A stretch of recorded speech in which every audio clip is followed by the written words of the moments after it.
para makaminos ako sa kanin, magpapapak na ako ng miso. Yan o, papapakin ko ito para hindi na ako makakain ng kanin. Yan. Ito po ay papapakin ni Lolo Kidlat. Yan. Yan. Yan.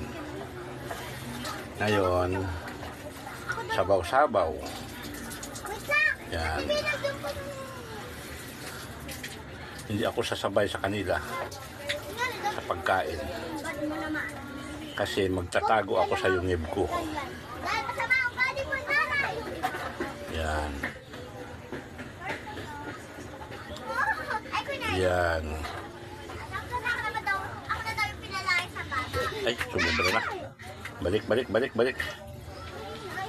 Yan po ay aking papapakin. Kasi magtatago na ako sa yungib ko doon sa kabilang bahay.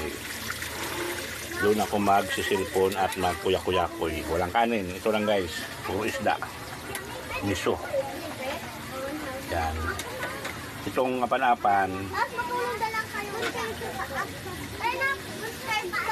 Mamaya ako natirahin to. Apan-apan.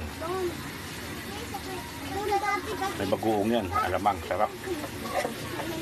Yan. Okay guys. Punta na ako sa yungib ko. Sabi ng kwarto. Magpapapak na ako na ito. Okay, 10-4.